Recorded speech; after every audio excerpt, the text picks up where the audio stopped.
যুবক বন্ধুরা, তোমাদের জন্য এই ওয়াজ, তোমরা শোনো। শুধু নারীর জন্য পর্দা ফরজ নয়, পুরুষের জন্য পর্দা ফরজ। পুরুষের পর্দাটা কেমন? লিবাসুত তাকওয়া যালিকা খায়র, এটা কোরআন। আল্লাহ বলেছেন, ইয়া বনি আদম ক্বাদ আনজালনা আলাইকুম লিবাসান ইউওয়ারি সাওআতিকুম ওয়া রিশান ওয়া লিবাসুত তাকওয়া যালিকা খায়র। আদম সন্তানের জন্য তিন শ্রেণীর পোশাক। কয় শ্রেণী? একটা হলো লজ্জাস্থান ঢাকার, যেটা কন্টিনিউ প্রতিদিন পরি, নতুন পুরান নাই। দ্বিতীয়ত হলো সাজের পোশাক। আমি কিন্তু এমন ভাবে থাকি না, আজকে সাজছি, কথা বল না কেন? আমার ভাই সাজগোজ করেছেন, আমার দাদু ভাই করেছেন, ওনারা আপনারা অনেকে করেছেন। আপনার বিশেষ করে এই সংগঠনের সদস্যগুলো সবার এক ডিজাইনের পাঞ্জাবি, অনেক সুন্দর দেখায়, কিন্তু তাদের এই পোশাকটা, এই হলো সাজের পোশাক। 3 নম্বরে আল্লাহ বলেছেন লিবাসুত তাকওয়া যালিকা খায়র, এর মধ্যে সবচেয়ে উত্তম পোশাক হলো বন্ধু তাকওয়ার পোশাক। আমার দিকে তাকান, যেই কন্ডিশনে পোশাক পরা ঈমানদার পুরুষের জন্য ফরজ। এদিকে তাকান, উপর দিয়া থাকবে নাভি বরাবর, অথবা উপরে কোনোভাবেই কিন্তু নিচে যেতে পারবে না। নিচের দিক দিয়া থাকতে হবে, হাঁটুর নিচে, টাকনুর উপরে। লুঙ্গি বলেন, প্যান্ট বলেন, পায়জামা বলেন, ট্রাউজার বলেন, যেটাই বলেন। অনেক মুরব্বিদেরকে দেখা যায় রাস্তা দিয়ে হাঁটে, লুঙ্গি পরে, মনে হয় রাস্তা ঝাড়ু দিচ্ছে। কথা বল না কেন? বুখারী শরীফের হাদিস, আমার দিকে তাকান। আপনার যে অঙ্গটা, যে টাকনুর নিচে কাপড় থাকবে, জাহান্নামে যাবে রে। আল্লাহ রাব্বুল আলামিন হাসরের ময়দানে যাদেরকে দয়া করবে না, ক্ষমা করবে না, maaf করবে না, এদের মধ্যে অন্যতম হলো যারা অহংকার করে করে টাকনুর নিচে ঝুলাই ঝুলাই পোশাক পরে। জোরে জোরে করেন না নাউযুবিল্লাহ। এখনকার ছেলেরা যখন জিন্স প্যান্ট পরে নামাজ পড়তে যায়, নামাজে যখন রুকু দেয়, পিছনের কাতার দেখে আরেকজন তার লজ্জাস্থান দেখে। জিনাল আইনুন নজরু, চোখের জিনা হলো দেখা। চোখের পাপ হলো কি? চোখের অপরাধ কি? দেখা। আপনি ও বন্ধু, যেই নারী পোশাক পরার পরে তার শরীর দেখা যায়, ওই নারী রাসূল বলেছেন উলঙ্গিনী ন্যাংটা। নাউজুবিল্লাহ বলেন না? কারণ পোশাক পরেছে ঠিকই, কিন্তু পাতলা। ও বন্ধু, চুন্টানগর হাটির যুবক বন্ধুরে, আমি তোমাদেরকে বাঁচাইতে চাই, শত্রু মনে করো না। ও বন্ধু, যেই যুবক, যেই ইমানদার পুরুষ পোশাক পরার পরেও তার বডিটা দেখা যায়, ওই পুরুষটাও পোশাক পরিহিত পুরুষ না, ল্যাংটা পুরুষ। জোরে করুন না নাউজুবিল্লাহ। যার লজ্জা নাই, তার ঈমানও নাই। কি নাই? এখন তুমি যে প্যান্টটা পরলা, তুমি যে প্যান্টটা পরলা, নিচের দিক দিয়ে তোমার গোপন অঙ্গ দেখা যায়, সামনের দিয়ে দেখা যায় কি যায় না? বলেন যুবক ভাইরা, তোমরা বলো।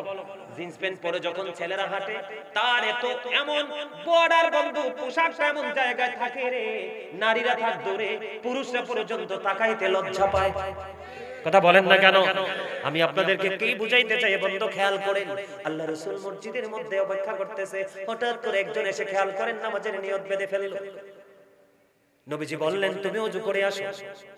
তিনি নামাজ ভেঙে ওযু করতে গেলেন, ওযু করে এসে আবার তিনি নামাজের নিয়ত বাঁধলেন। নবীজি বললেন তুমি ওযু করে আসো। আবার তিনি নিয়ত ভেঙে ওযু করতে গেলেন, ওযু শেষ করে এসে আবার তিনি বন্ধু নিয়ত বাঁধলেন।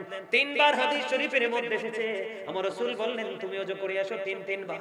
তারপরে রাসূলকে প্রশ্ন করা হলো, ইয়া রাসূলুল্লাহ, ইয়া হাবিবাল্লাহ, নবী গো, বারবার কেন বলছেন তাকে ওযু করার জন্য? নবী গো, কেন গো নবী, কেন গো নবী?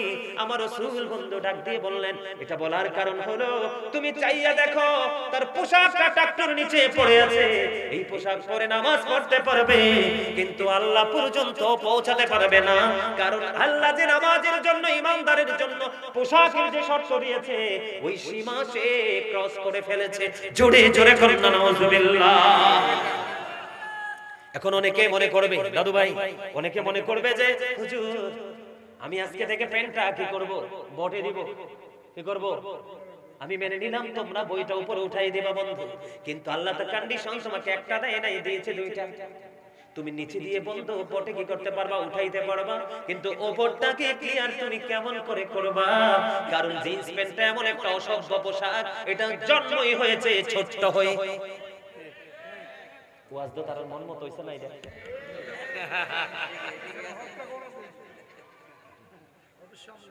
তার মন মতো হইছে না ওয়াজটা। যদিও মন মতো হয় নাই, কিন্তু তোমরা মরার পরে বুঝবা। এই মিয়া, রাসূল বলেছে পৃথিবীতে তুমি আল্লাহর হুকুম মেনে পোশাক পরো, কাল হাসরে তোমাকে আল্লাহ জান্নাতের সবগুলো পোশাক তোমার সামনে ধরবে, তোমাকে বলবে কোনটা নিবে, তুমি চয়েস করো। সুবহানাল্লাহ বলেন না? মানে তোমার কোনটা পছন্দ তুমি নাও। কে বলবে? আল্লাহ। আর যারা এই দুনিয়ার সম্মানের পোশাক পরবা, দুনিয়ার সম্মানী কোরআন হাদিসের দৃষ্টিতে অসভ্য পোশাক, কথা কয় না, তোমাকে কাল হাসরে সবচেয়ে বেশি লাঞ্ছনার পোশাক পরানো হবে। নাউজুবিল্লাহ বলেন আরো জোরে। এবার প্রশ্ন আসতে পারে, বলে হুজুর এই পোশাক চাইলে কে বানাইলো? এটা কোন ইমানদারের আবিষ্কার নয়, এই পোশাক হলো ইহুদিদের আবিষ্কার। এই যুবক এদিকে তাকান না। আপনার আমার মুখের দুর্গন্ধ পরিষ্কার করার জন্য দরকার ছিল মেসওয়াক। ইহুদিরা বুদ্ধি করে ব্রাশ বের করে মেসওয়াককে জ্যান্ত মেরে ফেলেছে। কথা কোন? আমরা যখন ছোট ছিলাম মা সকালবেলা উঠাইয়া ফুরকানিয়া মাদ্রাসায় বক্তব্য পাঠাই দিত, কিন্তু এখনকার বাচ্চারা ওখানে যেতে পারে না, কিন্টার গার্ডেনে রওনা দেয়। এটা একটা ইহুদিদের অপকৌশল। ঠিক জিন্স প্যান্টটা যেমনি পুরুষের জন্য আবিষ্কার করেছে, তেমনি নারীর জন্য পাতলা পোশাক, বিশেষ করে ইন্ডিয়ান পোশাকগুলো দেখবেন ম্যাক্সিমাম একবারে জালের মতো পাতলা। কথা বলেন না কেন? এখন বেঈমান কাফেররা আপনার বন্ধু না শত্রু? আল্লাহ বলেছেন the heretics are the eternal enemy of the believers. ইন্নাল কাফিরিনা কানু লাকুম আদুওয়াম মুবিনা। বেঈমান কাফেররা হলো মুসলমানের প্রকাশ্য দুশমন। আল্লাহ বলেছেন ইদ্দাতিল কাফিরিন, তাদের জন্য বরাদ্দ রেখেছি আমি আল্লাহ জাহান্নাম। নাউজুবিল্লাহ বলেন। এই গেল একটা কন্ডিশন। কিন্তু আবু বকর সিদ্দিক প্রশ্ন করলেন, নবী গো আমার পোশাকটা টাকটোর নিচে চলে যায়, কিন্তু আমি কি করি? নিচে চলে গেলে আমি এটাকে উপরে তুলে ফেলে আমার কি সাজা হবে? নবী বললেন না না না, তোমার মনে হইলে তুমি উঠায়া ফেলো, এটার নামই হলো তাকওয়া। তার মানে গাজী সুলাইমান হুজুর তো বলে গেছে মুসলমানের পোশাক টাকটোর নিচে পরা যাবে না। আল্লাহ গো আমার লুঙ্গি তো টাকটোর নিচে চলে গেছে, কি হয়েছে? টাকটোর নিচে গেলে না, এটাকে রাখা যাবে না, কারণ এটা আমাকে জাহান্নামে নিয়ে যাবে। তখন আপনি কি করলেন? মাজা দিয়ে বইটা উপরে উঠাই নিলেন, আপনি পাপ থেকে মুক্ত হয়ে গেলেন। একটা এটা গেল, একটা সাবজেক্ট। কয়টা? পবিত্রতা গেল, পোশাক গেল, পোশাকের মধ্যে আরেকটা আছে, দুইটা, এটা এটা এটা। কোনটা? এবার আসেন, আমাদের মধ্যে অনেক লোক সুদের টাকা দিয়ে জামা কিনে। আছে না নাই? আরো জোরে আছে না? এই যে কমুনি, হ্যাঁ কমু, ও বাপ রে। আমার রাসূল বলে দিয়েছে, আমার দিকে তাকান, আপনি জামা বানাইছেন 9 টাকায় হালাল। কয় টাকা? 9 টাকা আপনার পবিত্র পরিশ্রমের টাকা। এর মধ্যে 1 টাকা সুদের হোক, চুরির হোক, ডাকাতির হোক, পরের হোক, এই 1 টাকা 9 টাকার সাথে লাগাইয়া আপনি একটা জামা বানাইলেন। ওই জামা পরে কিয়ামত পর্যন্ত নামাজ পড়তে পারবে, আল্লাহর দরবারে নামাজ কবুল হবে না। জোরে জোরে করুন নাউজুবিল্লাহ। সোজা হিসাব। সুদের টাকা দিয়ে জামা কিনলেও নামাজ হবে না, সুদের টাকা কামাই করে খাইয়া মোটা হইয়া সেজদা দিলেও কাম হইব না। আমার কথা কথা কি? দেহটাকেও লাগবে পবিত্র, অন্তরটাও লাগবে পবিত্র, পোশাকটাও লাগবে পবিত্র, নির্দিষ্ট সীমারেখার মধ্যে। ঠিক কিনা বলেন? তাহলে আপনি নামাজি হতে পারবেন। আর না হয় আপনি নামাজ পড়তেই পারবেন, কোনো লাভ হবে না। হবে? আজকে আমাদের দেশে সুদ আছে, ঘুষ আছে, চুরি আছে, ডাকাতি আছে, আছে না নাই? এর মধ্যে সমাজটাকে বেশি নষ্ট করছে সুদে। করছে না? করছে না? এদিকে তাকান, এদিকে তাকান। নবীজি যে মেরাজে গেছে আপনারা সবাই তো জানেন, বিশ্বাস তো করেন। নবীজি মেরাজে গিয়ে জান্নাতও দেখলেন, জাহান্নামও দেখলেন। কি দেখলেন? জান্নাতও দেখলেন, জাহান্নামও দেখলেন। রাসূল জাহান্নামের দিকে তাকায়া দেখলেন এক একটা মানুষের পেট এক একটা ঘরের মতো বড় বড়। নাউজুবিল্লাহ। আরে নাউজুবিল্লাহ কয় না রে? কিসের মতো বড় বড়? ঘরের মতো বড় বড়। এবার জিব্রাইলকে প্রশ্ন করলেন, ভাই জিব্রাইল, এই যে ঘরের মতো বড় বড় পেটওয়ালারা কারা রে? এবার জিব্রাইল উত্তর দিলেন, ইয়া রাসূলুল্লাহ, নবী গো, এইগুলো আপনার হতভাগা উম্মত গো। দুনিয়ার লোভে পড়ে শুধু গরিব মানুষের রক্ত চুষে নিয়েছে, বিপদে পড়েছে, হাওলাত চেয়েছে, নাই সুদের কথা বললে আছে। কথা কন না কেন? আরে কিভাবে সুদে টাকা লাগায় জানেননি? আপনাদের এই চুলটাতে আছে না নাই জানি না, আমি দেখেছি, আমি নিজে দেখেছি। বন্ধু মহিলারা সত্যর বুদ্ধি দেখবেন, শুনবেন না একটু। কি করে জানেননি? যদি আপনি যায় বলেন আপনার ওয়াইফকে পাঠাবেন, বুবু কয়টা টাকা দাও, ভাই তো বিদেশ আছে বা চাকরি করে, কয়টা টাকা দাও না, হাওলাত বোন হারামো নাই। কে নাই? বোন হারামো নাই। তো একটু পরে ঘুরে গাইরে যায়, বুবু বিপদে পড়ছি, দাও না গো। এবার বলবে বুবু মাস শেষে কিছু দেবো বোন দাঁড়া একটা বুদ্ধি এসে কি হাত দুলাভাই বিদেশ থাকে আপার কাছে টে আছে লই হুদ্দা ডাহা মিছা কথা কন না কেন আরো জোরে যাচাই করে দেখবেন মহিলাদের বুদ্ধি হলো এটা আর চায়ের দোকানে কিছু শোধ করে আড্ডা মিলে কথা কয় না কেন এই জন্য রাসূল কইছে দুনিয়া সবচেয়ে দামি জায়গা হলো মসজিদ সবচেয়ে খারাপ জায়গা বাজার দোকান সৌমনি কথা কয় না কেন চা দোকানদারের সাথে বুদ্ধি খাটাইবো দেখো এলাকার কেউ বিপদ আছে না আমি টিয়া দেব চা দোকানদার ওকালতি শুরু করে ঠিক কিনা বলে টাকাটা দেয় আল্লাহ রাসূল জানাইয়া দিয়েছে বাঁচার উপায় নাই আমার দিকে তাকান যিনি সুদ খায় যিনি সুদ দেয় যিনি সুদের সাক্ষী হয় যিনি সুদের টাকা লেনদেনে সহযোগিতা করে সুদের টাকা আটকায় গেলে লাঠিয়াল বাহিনী দিয়ে সুদের টাকা উঠাই আনে আমার রাসূল বলে দিয়েছেন সুদের প্রত্যক্ষ পরোক্ষভাবে যারা সুদখোরকে সহযোগিতা করবে সকলের অপরাধ সমান জোরে জোরে বলেন নাউজুবিল্লাহ বন্ধুরে আমার রাসূল যখন প্রশ্ন করলেন জিবরাইল বললেন ইয়া রাসূলুল্লাহ এগুলো আপনার হতভাগা উম্মত দুনিয়ার সুদখোর আমার নবীজি বললেন চাইয়া দেখো এদের পেটের মধ্যে সাপ আর বিচ্ছু দেখা যায় জোরে জোরে বলেন নাউজুবিল্লাহ আরো জোরে বলেন নাউজুবিল্লাহ তাহলে সুদ খাওয়া বন্ধ করতে হবে কি হবে না আরো জোরে বলে আরো জোরে আপনি সারা জীবন সুদ খাইছেন পরের হক মারছেন কিয়ামত পর্যন্ত তওবা করলেও এই তওবা আল্লাহ কবুল করবে না কারণ তওবা কবুল হওয়ার যতগুলো শর্ত আছে এর মধ্যে একটা শর্ত হলো তুমি সুদ খাইতে খাইতে খাইতে গাতে শরীরটাকে মোটা করছো এই মোটা শরীরের গোশত হালাল খাইতে খাইতে আগের জায়গায় নামাই আনতে হবে তারপরে তোমার তওবা কবুল হবে বড় ভয়ঙ্কর কথা এই খেয়াল করেন চুনটার ভাইদেরকে বলে দেই এইটা হলো সমাজের মধ্যে সবচেয়ে বড় অভিশাপ আল্লাহ রাসূল বলেছেন একটা মানুষ অপরাধী একটা মানুষ সুদখোর একটা মানুষ ঘুষখোর একটা মানুষ ভূমিদস্যু পরের হক মারতে বেশি পছন্দ করে এটা জানার পরেও তুমি তোমার সুবিধার জন্য তাকে সাপোর্ট দিয়েছো আল্লাহ রাসূল বলেছেন অপরাধী জানার পরেও তাকে সাপোর্ট দিয়েছো তুমি আর মুসলমান নাই তুমি মুসলমান থেকে খারিজ হয়ে গেছো জোরে জোরে বলেন নাউজুবিল্লাহ কি ভয়ঙ্কর কথা না আর জোরে বলেন না মানুষ মরলে মানুষ না থাকলে দুনিয়ার দাম আছে না টাকা পয়সা আল্লাহ তোমারে দিছে একটু একটু করে সাক্ষী রেখে হাওলাত দাও দেখবা তোমার মর্যাদা থাকবে সবার উপরে ঠিক কিনা বলেন এবার সুদখোর বলেন ঘুষখোর বলেন পরনিন্দা বলেন মা বাবার কলিজা আগুন দেওয়া বলেন সবকিছু মিলাইয়া কিন্তু একটা পাপের জগৎ কথা কন না কেন এখন কি সেটা হচ্ছে না আর জোরে বলেন কিয়ামতের আলামতের মধ্যে রাসূল বলেছেন অন্যতম আলামত হলো দ্বীনের শিক্ষা উঠে যাবে এখন কি মানুষ দ্বীনের শিক্ষা নিচ্ছে না তো নিচ্ছে এটা ঠিক না বলেন এটার মধ্যে শুধু বেঈমান কাফেরের সব সংস্কৃতির চর্চা নাউজুবিল্লাহ বলেন আমি ছোট্ট করে একটু আলোচনা করতে চাই ভয়ঙ্কর জায়গাটা নিয়ে না হলে এইগুলো কথার কোনো মানি আপনারা বুঝবেন না করব আরেকটু ধৈর্য ধরেন হ্যাঁ যাদের খারাপ লাগতেছে লাগে না আলহামদুলিল্লাহ বলেন আরে যারা বলেন না আইসো ভবে যাইতে হবে কবরে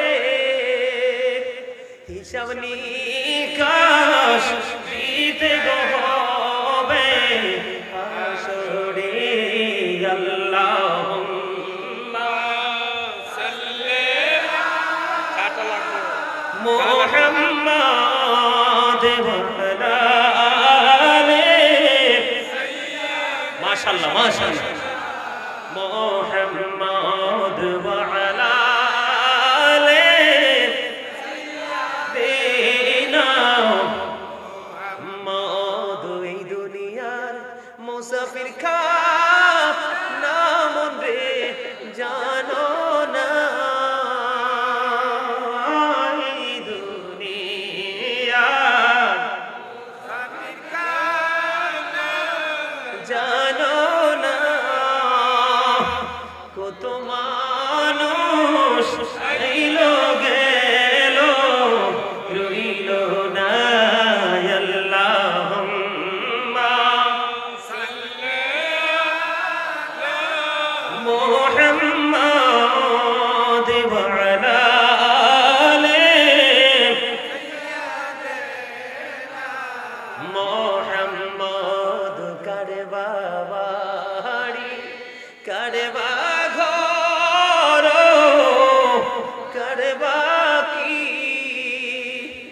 যখনই চলিয়ারে যাবে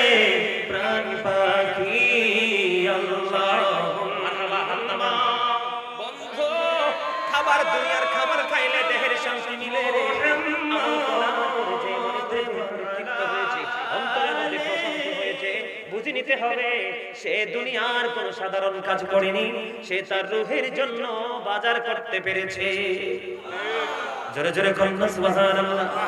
এবার আসেন বন্ধু, এই যে আপনি বাজারটা করে নিলেন, এই বাজার সম্পর্কে আমার আল্লাহ কি বলে দিয়েছে? আমার রাসূল বলেছেন, আমরা যারা এসেছি সবাই জান্নাতের মেহমান, আমরা যারা এই জিকির করলাম জান্নাতে খাবার খেয়ে নিলাম। বন্ধু আমার আল্লাহ কি বলে রে? আমার আল্লাহ বলতেছেন, ইয়া আইয়ুহাল্লাযীনা আমানু যিকুরুল্লাহা যিকরান কাসীরা ওয়াসাব্বিহুহু বুকরাতাও ওয়াসীলা। আমার আল্লাহ বলে দিয়েছেন ইমানদারদেরকে রেখে তোমরা বেশি বেশি করে জিকির করো, সকাল তো সন্ধ্যা আল্লাহর পবিত্রতা ঘোষণা করো। জোরে জোরে করুন সুবহানাল্লাহ। এখন হুজুর জিকিরটা কেমন করে করব? আমার আল্লাহ বলেছেন ফাযকুরুল্লাহা কিয়ামান, দাঁড়িয়ে দাঁড়িয়ে জিকির করো, কুউদান বসে বসে জিকির করো, ওয়া আলা যুনুবিকুম শুয়ে শুয়ে জিকির করো। দাঁড়িয়ে থাকো, বসে থাকো, শুয়ে থাকো, জিকির করতে হবে, জিকির বন্ধ করা যাবে না। হুজুর জিকির করলে লাভটা কি হবে গো? ও বন্ধু জিকির করলে লাভটা আমি বন্ধু বলে দেই। সায়েন্টিফিকদের বক্তব্য, সায়েন্টিফিকরা বক্তব্য দিয়েছেন জিকির ইজ দা হার্ট মেডিসিন। সুবহানাল্লাহ, সুবহানাল্লাহ বলেন না? আমার রাসূল কি বলেছে খেয়াল করেন, আমার রাসূল বলে দিয়েছে জিকির হলো ও বন্ধু মুমিনের জন্য জান্নাতি খাবার। পৃথিবীর যে গবেষক আছে, সায়েন্টিফিক যারা আছে, ওরা বক্তব্য দিয়ে দিয়েছে জিকির ইজ দা হার্ট মেডিসিন, জিকির হলো হার্টের ঔষধ। আপনি যত বেশি জিকির করবেন ও বন্ধু তত বেশি আপনার হার্ট স্ট্রং থাকবে। জোরে জোরে বলুন সুবহানাল্লাহ। আমার আল্লাহ কি বলতেছে? এই জিকিরটা বেশি বেশি করো, সকালটা সন্ধ্যা করো, ঠিক কিনা বলেন? দাঁড়িয়ে থাকলেও করতে হবে, বসে থাকলেও করতে হবে, শুয়ে থাকলেও করতে হবে। জোরে জোরে বলুন সুবহানাল্লাহ।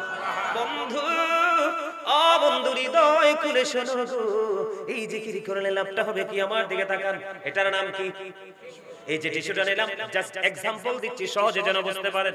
এই যে দেখেন আমার সামনে মাইক্রোফোন গুলো আছে, যদিও মাইক্রোফোন গুলো একেবারে ইনটেক, একেবারে সুন্দর নতুন, কে একেবারে সুন্দর নতুন। আমার কাছে মনে হলো এখানে ময়লা আছে, কি আছে? আমি কি করলাম? উপকরণ হিসাবে ব্যবহার করলাম টিস্যুটা। কোনটা? টিস্যুটা দিয়ে মেসেজ করে দিলাম, ময়লাটা টিস্যুর মধ্যে উঠে গেল, ঠিক কিনা বলেন? এবার আমি কি করলাম আপনাদেরকে আমি প্র্যাকটিক্যাল দেখাচ্ছি। এবার আমি এটাকে ময়লা যুক্ত জায়গায় নিক্ষেপ করে দিলাম, কি হয়ে গেল? ময়লা টিস্যুর মধ্যে হয়ে নিচে চলে গেল, আরেকটা ময়লার সাথে যুক্ত হয়ে গেল, ঠিক কিনা বলেন? ও চুনটা,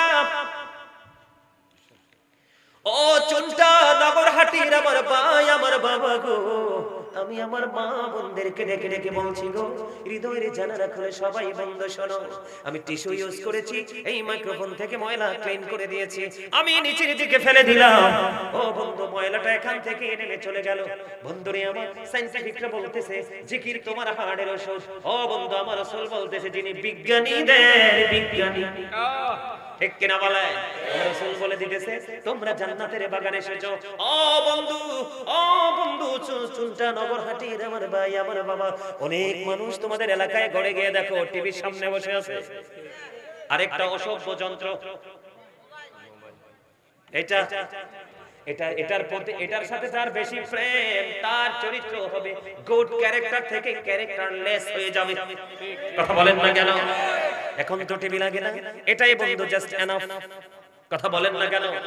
এইটা নিয়ে বসে আছে। কিন্তু বন্ধু ও যুবক রে, নগরহাটির যুবক, ও আমার দাড়ি ঢাকা মুরব্বি বাবারা, ও মা মা মা গো, আমি আমার বোনদেরকে বলছি গো, হৃদয়ের জানালা খুলে শোনো। আমার রাসূল জানিয়ে দিয়েছেন, আমার আল্লাহ বলে দিয়েছেন, পৃথিবীর মানুষগুলো যখন কন্টিনিউ পথ চলতে থাকে তখন শয়তানের ধোঁকায় পড়ে তার গুনাহ হয়ে যায়, তার অপরাধ হয়ে যায়, কিন্তু অপরাধ দিয়ে তো কবরে যাওয়া যাবে না।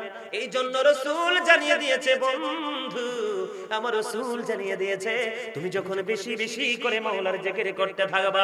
আজকে গাজী সুলাইমান যেমনি ভাবে টিস্যু হাতে নিয়ে মাইক্রোফোনটাকে মেসেজ দিয়ে ময়লাগুলো মাটিতে ফেলে দিল, তুমি যত বেশি জিকির করবে ওই জিকির তোমার জীবন থেকে সবগুলো গুনাহকে ধুয়ে বসে পরিষ্কার করে দিবে। আরো জোরে জোরে বলেন না সুবহানাল্লাহ। আমার রাসূল বলেছে আপনারা যেমনি জিকির করেছেন এমনি জিকির নয়। আমার রাসূল বলেছেন উম্মত রে তোমরা যখন জিকির করো এমন ভাবে জিকির করো মানুষ দেখলে যেন তোমাদেরকে পাগল বলে। ঠিক সুবহানাল্লাহ বলেন না? ওই যে বললাম রাসূল বলেছেন জিকির জবান দিয়ে করা যায়, অন্তর দিয়েও করা যায়। জবান এবং অন্তর দুটো মিলাইয়া যে জিকির করা হয় রে ওইটাই হলো বন্ধু শ্রেষ্ঠ জিকির। জোরে জোরে কোন সুবহানাল্লাহ। মজার হাদিসে আসছে, আমি আমার দিকে তাকান বন্ধু। হযরত আবু হুরায়রা রাদিয়াল্লাহু তাআলা থেকে হাদিস বর্ণিত। বন্ধুরে আমার রাসূল জানিয়ে দিয়েছেন আল্লাহ সম্পর্কে বান্দা যেমন মনে করে আল্লাহ ঠিক তার কাছে তেমন বলে। হুজুর কেমন গো? ও বন্ধু কেমন আমি আপনাদেরকে বলে দিতে চাই, হৃদয়ের জানালা করে শুনবেন। আমার রাসূল বলেছে কেউ যদি মালিককে একা একা ডাকে মালিকও তার শরণ একা একা করে।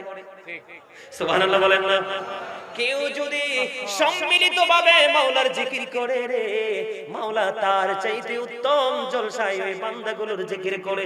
বন্ধু ওয়াল্লাহি আল্লাহর কসম করে বলছি রে আপনারা যদি সত্যিকার অর্থে আমার মালিককে খুশি করার জন্য মদিনাওয়ালার কথাগুলো বিশ্বাস করে আজকে যদি প্রাণ উজাড় করে রাতের কিছু অংশের ঘুমকে কবর দিয়ে এখানে যদি জিকিরের জলসায় বসে থাকে না বন্ধু আমার রাসূল জানিয়ে দিয়েছে বান্দারে ও আমার উম্মতেরা পাগলেরা টেনশন করো না, তোমরা দুনিয়ায় বসে বসে মাওলার জিকির করো আর মাওলা তার চাইতে উত্তম জলসায় ফেরেশতাদেরকে নিয়ে তোমার জিকির করে। সুবহানাল্লাহ বলেন না? আপনি যদি প্রেম নিয়ে বসে থাকেন বন্ধু আমি আপনাদেরকে বলে দেই আরো মজার হাদিসটা দেখেন। কেউ যদি জিকির করতে করতে 1 বিঘা পরিমাণে এগিয়ে আসে আমার রাসূল বলে দিয়েছে আল্লাহ তার দিকে 1 গজ পরিমাণে এগিয়ে আসে। সুবহানাল্লাহ। কেউ যদি জিকির করতে করতে 1 হাত পরিমাণ আল্লাহর দিকে এগিয়ে যায় আমার রাসূল জানিয়ে দিয়েছেন আল্লাহ ওই বান্দার দিকে 2 হাত পরিমাণে এগিয়ে আসে। জোরে জোরে বলেন না সুবহানাল্লাহ। ও চুনটা নগরহাটির আমার ভাই আমার বাবা গো আজকে আপনারা সবাই জান্নাতের বাগানে হেঁটে হেঁটে আসছেন কিনা? আমরা সবাই পায়ের সাহায্যে আসছে কিনা? আমার রাসূল জানিয়ে দিয়েছে উম্মত প্রেম কত মধুর, প্রেম লাগায়া দেখো স্বাদ তুমি ভোগ করে শেষ করতে পারবা না। আমার রাসূলকে আমার আল্লাহ ডাক দিয়ে বললেন হাবিব হাবিব আপনি জানিয়ে দেন গো আমার ওই পাগল বান্দাগুলোকে আপনার পাগল উম্মতগুলোকে আপনি জানিয়ে দেন আজকে আমি বলবো এই চুনটা নগরহাটির ও আমার ভাই বাবার আল্লাহ নবীর পাগলেরা ওলির পাগলেরা আলেমদের পাগলেরা তোমাদেরকে বলে দিতে চাই আমার রাসূল বলে দিয়েছেন কেউ যখন হেঁটে হেঁটে জিকিরের দিকে আসে আমার আল্লাহ বান্দার দিকে দৌড়ে ছুটে আসে। বলে হুজুর एग्जांपल চাই। एग्जांपलটা হলো কেমন? আপনি আমি আল্লাহকে পেতে চাই কিন্তু আল্লাহ যদি ধরা না দেয় রে আল্লাহ যদি আপনার আপন না হয় আপনি সারা জীবনও আপন করতে পারবেন না। ঠিক কিনা বলে? আপনি যখন জিকিরের জলসায় যাবেন পাগল হয়ে যাবেন প্রেমের ডুই যখন লাগিয়ে যাবেন আপনি যত দ্রুত আল্লাহকে পেতে চান আল্লাহ তার চাইতে দ্রুত আল্লাহর রহমতের ছায়াতলে আবৃত করে আপনাকে কোলে তুলে নেয়। তাহলে আপনারা আজকে যারা এখানে এসেছেন বন্ধু মূলত আপনারা এসেছেন মাহফিলে। আদত কথা হলো আপনারা মাহফিলে আসেননি ঘর বাড়ি সব ছেড়ে সবাই এসেছেন আপনি আপনার মাওলার দিকে। সুবহানাল্লাহ বলেন না? আর জোরে বন্ধু এবার আমার দিকে তাকান।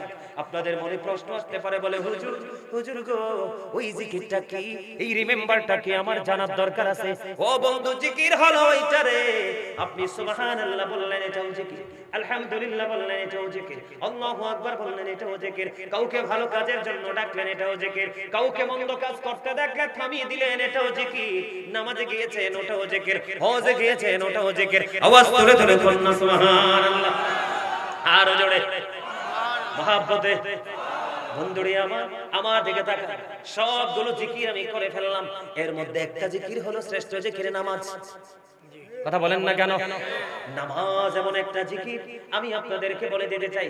এখন কি শীতকাল চলে কিনা? কথা বলেন না? শীত তো চলতেছে, শীতে কি গাছের পাতা ঝরে না? ঝরে যায় তো। উল্লেখিত কিছু গাছ ছাড়া যেমন সুপারি গাছ, নারকেল গাছ, তাল গাছ, খেজুর গাছ ওই রকম কিছু উল্লেখিত গাছ ছাড়া ম্যাক্সিমাম গাছের পাতা বন্ধ ঝরে পড়ে যায়। ঠিক ঠিক। এখানে দেখেন জিকির আপনারা যে আসছেন আপনারা কত দামি, আপনাদের লাভটা কত বোঝানোর জন্য বলছি বন্ধু। আমরা কদর বুঝি না এই জন্য এই জায়গাগুলোতে আসতে চাই না। কথা বলেন না কেন দাদা ভাই, ঠিক কিনা? আমরা যদি মজা বুঝতাম, আমরা যদি শান্তি কত এই জায়গায় বসতাম, তাহলে আজকে লটারির মাধ্যমে আমরা আগে এসে বসতাম। কথা বলেন না কেন? বন্ধুরে আমার, বুদ্ধিমান মানুষ হাসবে খুবই কম, কাঁদবে বেশি রে। ও বন্ধু, আল্লাহওয়ালা মানুষ খাইবে খুবই কম, গোলামি করবে বেশি। ঠিক কিনা বলেন? ও বন্ধু, হৃদয় খুলে শোনো, আমার রাসূল শীতের দিনে বের হলেন। বের হওয়ার পরে দেখলেন তিনি শীতের কারণে শুষ্ক হয়ে গাছের পাতাগুলো জোরে জোরে পড়ছে। এবার আমার নবীজি কি করলেন? গাছের ডাল দুইটা ধরলেন, ধরার পর আবু জরকে ডাক দিলেন, যিনি হাদিস শরীফের রাবী। আবু জরকে ডাক দিলেন, আবু জর উত্তর দিলেন, লাব্বাইকা ইয়া রাসূলুল্লাহ, আমি হাজির। এবার আমার রাসূল বললেন, রে আবু জর, তুমি চাইয়া দেখো রে, শীতের কারণে শুষ্ক হয়ে গাছের পাতাগুলো কেমনে ঝরে ঝরে পড়ছে।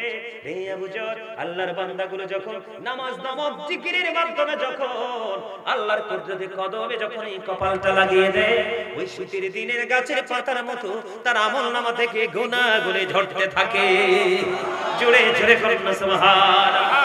তাহলে নামাজ পড়ার দরকার আছে না নাই? আরো জোরে বলেন না। আমার রাসূল বলেছেন, আপনার বাড়ির আঙিনায় যদি পুকুর থাকে অথবা কোনো খাল থাকে, নদী থাকে, জলাশয় থাকে, ওটার মধ্যে দৈনিক 5 বার গোসল করলে যেমন শরীরে যে কোনো ময়লা থাকে না, ঠিক তেমনি ভাবে দৈনিক 5 বার যদি আপনি গোসল করতে পারলে যেমনি শরীরে কোনো ময়লা থাকে না, 5 বার নামাজ পড়লে আপনার আমলনামায় কোনো গুনাহ থাকবে না। মজা লাগছে কিনা? ওয়াজটা ভালো লাগতেছে নি সবার কাছে? সবার কাছে আরো জোরে, আরো জোরে, সবার কাছে। আমি তোমার প্রেমের ভিখারি ইয়া রাসূলুল্লাহ, সবাই ইয়া রাসূলুল্লাহ, ইয়া হাবিবাল্লাহ, আমি তোমার প্রেমের ভিখারি ইয়া রাসূলুল্লাহ, ইয়া হাবিবাল্লাহ, আমি তোমার প্রেমের ভিখারি। তোমার প্রেমের গুণ শুনে নাই যে তুলনা, নাই যে তুলনা, গুণ শুনে নাই যে তুলনা। তোমার প্রেমের গুণ শুনে নাই যে তুলনা, নাই যে তুলনা, গুণ শুনে নাই যে তুলনা। তোমার প্রেমে জিন্দা হলো উসনুনে হান্নানা ইয়া রাসূলুল্লাহ, ইয়া রাসূলুল্লাহ, ইয়া হাবিবাল্লাহ, আমি তোমার প্রেমের ভিখারি ইয়া রাসূলুল্লাহ, ইয়া হাবিবাল্লাহ, আমি তোমার প্রেমের ভিখারি। তোমার প্রেমেতে আমার কলি জায়াঙ্গার, কলি জায়াঙ্গার গো রাসূল, কলি জায়াঙ্গার। তোমার প্রেমেতে আমার কলি জায়াঙ্গার, কলি জায়াঙ্গার গো রাসূল, কলি জায়াঙ্গার। দেখা দিয়ে শান্ত করো সাকিয়ে কাউসার ইয়া রাসূলুল্লাহ, আমি তোমার প্রেমের ভিখারি ইয়া হাবিবাল্লাহ, আমি তোমার প্রেমের ভিখারি ইয়া রাসূলুল্লাহ, ইয়া হাবিবাল্লাহ, আমি তোমার প্রেমের ভিখারি। যাব তো দেখো, ধন্য করো মোরে, ধন্য করো মোরে গো রাসূল, ধন্য করো মোরে। যাব তো দেখো, ধন্য করো মোরে, ধন্য করো মোরে গো রাসূল, ধন্য করো মোরে। তোমার দিদার বিহনে পরাণ যে বাঁচে না ইয়া রাসূলুল্লাহ, আমি তোমার ইয়া রাসূলুল্লাহ, ইয়া হাবিবাল্লাহ, আমি তোমার প্রেমের ভিখারি, আমি তোমার প্রেমের ভিখারি ইয়া রাসূলুল্লাহ, আমি তোমার। মারহাবা বলেন না? আরো জোরে, আরো জোরে, আরো জোরে। কার কার মজা লাগছে একটু কইতে হইব তো। সবাই সোজা করে আল্লাহু আকবার, নারায়ে রিসালাত, ইয়া রাসূলুল্লাহ, নারায়ে কাউসার, ইয়া রাসূলুল্লাহ, আলা সুন্নাতুল জামাত, জিন্দাবাদ, জিন্দাবাদ, মাওলানা গাজী সুলাইমান আল-কাদরি সাহেব, জিন্দাবাদ, হযরত মাওলানা গাজী সুলাইমান আল-কাদরি সাহেব, জিন্দাবাদ। ওমা চুনটা নগরহাটির পক্ষ থেকে লাল গোলাপ শুভেচ্ছা, এটা কোয়া লাগবে না?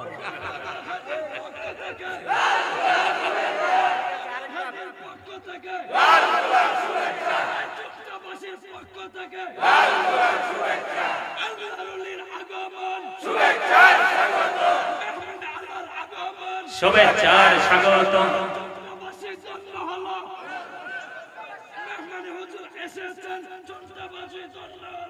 মারহাবা বলেন, মারহাবা বলেন, আরো জোরে, আরো জোরে। নতুন শব্দ এড করছে তো এজন্য একটু হেজিটেশনের মধ্যে পড়ে গেছে, উত্তরটা কি দিবে, তাই তো? এটা কোনো দোষের কিছু না, আপনারা আবার কিছু মনে করেন না, ঠিক কিনা বলেন? আপনাদের কিন্তু ফিলিংস দেওয়ার জন্য মনে করাই দিলাম। চুনটা গাগু নগরহাটির পক্ষ থেকে লাল গোলাপ শুভেচ্ছা, কোন লাগে না? কথা বলেন না কেন? এটা না কইলে কি হয়? মেহমান খুশি হইব কি দি, ঠিক কিনা কোন?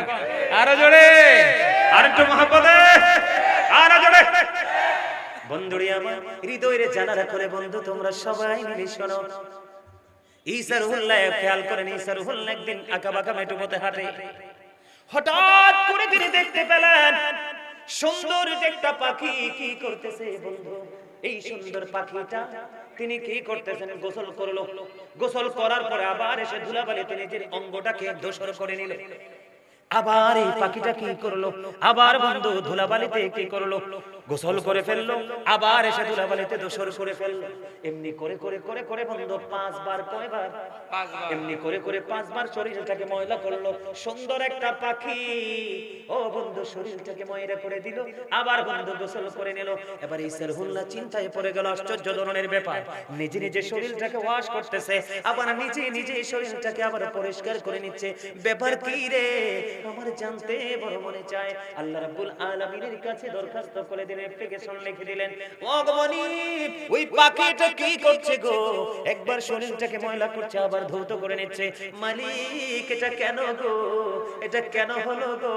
আমার মালিক জানিয়ে দিয়েছে, ঈসা ও ঈসা রে এটা আমার হাবিব রে। জোরে করুন না সুবহানাল্লাহ, আর জোরে বলেন না সুবহানাল্লাহ। কার নিদর্শন? আমাদের আমাদের কার? বলে দিয়েছেন কে? আল্লাহ। অগমনি এটা কেমন নিদর্শন? আমার আল্লাহ জানিয়ে দিলেন, ঈসা রে আমার হাবিবের উম্মতগুলো গুনাহ করবে। ওই পাখি বালু লাগানোর পরে, ময়লা লাগানোর পরে যেমন ময়লা হয়ে গেছে, গোসল করার পরে এটা পরিষ্কার হয়ে যায়। আমার হাবিবের উম্মতগুলো গুনাহ করবে, আমল নামার মধ্যে একটা দাগ পড়ে যাবে। কিন্তু ফজর পড়ার পরে গুনাহটা করলো, যোহরে আবার দাঁড়িয়ে গেল, ওই যোহর পড়ার কারণে তার গুনাহটা maaf হয়ে গেল। সুবহানাল্লাহ। তার মানে তুমি যতই গুনাহ করো বন্ধু, 5 ওয়াক্ত নামাজ যদি তুমি সঠিকভাবে পড়তে পারো, তাহলে তোমার আমল নামায় কোনো গুনাহ থাকবে না। মেসেজ দিয়েছেন কার কাছে? ঈসা রুহুল্লাহর কাছে। কার কাছে? আপনার আমার প্রাণের রাসূল আসার আগে যিনি পৃথিবীতে বিচরণ করেছিলেন, বন্ধু শাসন ক্ষমতা ছিল পৃথিবীর, ঈসা রুহুল্লাহর কাছে। জোরে জোরে বলেন না সুবহানাল্লাহ। বন্ধু আবার দিকে তাকান, নামাজ কত গুরুত্ব আপনাদেরকে বোঝানোর জন্য বলছি। কারণ আমাদের দেশের মধ্যে সুদ আছে, ঘুষ আছে, মিথ্যা কথা আছে, পরের সম্পদ চুরি করা আছে, লুট করা আছে। এটার একটা মাত্র কারণ আমার আল্লাহ সূরা আনকাবুতের মধ্যে বলেছেন, ইন্নাস সালাতা তানহা আনিল ফাহশাই ওয়াল মুনকার। নামাজ মানুষকে খারাপ কাজ থেকে বাঁচিয়ে রাখে, অশ্লীল কাজ থেকে বাঁচিয়ে রাখে। আজকে বন্ধু চুনটা নগরহাটির মানুষ রে, ও আমার ভাই, আমার বাবা, মা বোনদেরকে বলছি, এই চুনটা নগরবাসীর মানুষ, তোমরা কালকে থেকে যদি 5 ওয়াক্ত নামাজ সঠিকভাবে যদি পড়তে পারো, আল্লাহর কসম করে বলছি, তোমাকে গোটা পৃথিবীটাও যদি দিয়ে দেওয়া হয়, তোমাকে আমি গোটা দুনিয়াটা দিয়ে দিলাম, এই পাপটা করো। কিন্তু এই পাপ করলে আল্লাহ তোমার প্রতি অসন্তুষ্ট হয়ে যাবে। চুনটার কোনো জবাব পাপের দিকে লিপ্ত হবে না, ঠিক কিনা বলেন? বলেন বন্ধুরে আমার, আমার দিকে তাকান। মুসা নবী আবার আসি আমি মুসা কালিমুল্লাহর কাছে। মুসা কেমন নবী জানেন নি? 1,24,000 নবী আল্লাহ রাসূল পাঠিয়েছেন, এর মধ্যে 8 জনকে স্বর্গীয় উপাধি দিয়েছেন। কতজন? আরো জোরে বলেন। 8 জন নবীকে আল্লাহ স্বর্গীয় উপাধি দিয়েছেন বন্ধু। এর মধ্যে একজন হলো দাউদ খলিল, একজন হলো আদম সফিউল্লাহ, নূহ নাজিউল্লাহ, দাউদ খলিফাতুল্লাহ, ইব্রাহিম খলিলুল্লাহ, ইসমাঈল জবিউল্লাহ, নূহ নাজিউল্লাহ, মুসা কালিমুল্লাহ, ঈসা রূহুল্লাহ, আর সর্বশেষ হলো হাবিবুল্লাহ। জোরে জোরে সুবহানাল্লাহ। এর মধ্যে বন্ধু ঈসা রূহুল্লাহর কাছে একদিন এক মহিলা আসলো, খেয়াল করেন। এই মহিলা ব্যভিচারের মাধ্যমে গর্ভধারণ করেছে। কি করেছে? গর্ভধারণ করলো। ও বন্ধু বাচ্চাটা পেটে বড় হলো, সুস্থভাবে বাচ্চাটাকে প্রসব করলো। প্রসব করার পরে লোক লজ্জায় মানুষ মানুষের কাছে কেমন করে মুখ দেখাবে। ওই বাচ্চাটাকে নিজে মা গলা টিপে হত্যা করে ফেলেছে, গলা টিপে মেরে ফেলেছে। মারার পরে তিনি তওবা করেছে। সুবহানাল্লাহ বলেন না? কি করেছে?